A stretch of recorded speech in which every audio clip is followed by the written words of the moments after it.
Sur place, à Franceville, j'ai été impressionné par la rapidité de la mise en place des outils, qui dans certains cas ont été plus rapides qu'en France. En février-mars, ils commençaient à faire les tests Covid, ils ont commencé à faire des séquences, la séquence variante à partir de mai.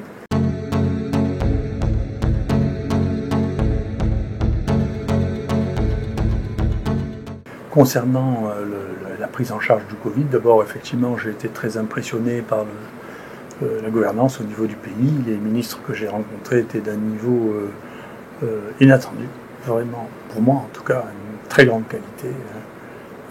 De formation et d'intervention.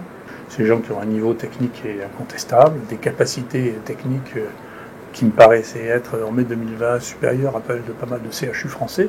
Et donc je pense que là, comme ailleurs, il faut être modeste dans la vie, et que donc il faut regarder ce que font les gens et arrêter de prendre des gens pour les sous-développer. Donc c'est une vraie leçon qu'on a du Gabon. Par ailleurs, ils ont eu effectivement, ils m'ont présenté un travail d'évaluation du traitement tel que nous l'avons proposé, pas des traitements à moitié, mais associant l'hydroxychloroquine à 600 mg par jour avec l'azithromycine, avec des résultats qui sont très impressionnants sur le plan de la mortalité et de la guérison, qui sont complètement autonomes de nous. Je ne savais même pas qu'ils faisaient ça, donc ils m'ont présenté parce que j'étais là. Donc très bien, on va continuer à travailler avec eux, à faire des séquences complètes, parce qu'ils font des séquences juste de la spike, je pense qu'il faut faire tout le génome.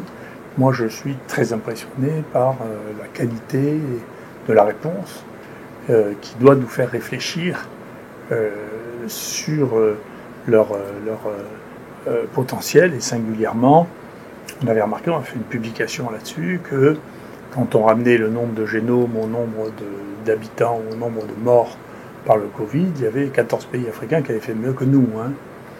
Donc il faut se départir de cette arrogance française, de cette manie de prendre tout le monde pour des imbéciles, parce que le monde court et il ne cherche plus nécessairement à nous imiter, en particulier quand nos choix sont des choix qui ne sont pas très convaincants.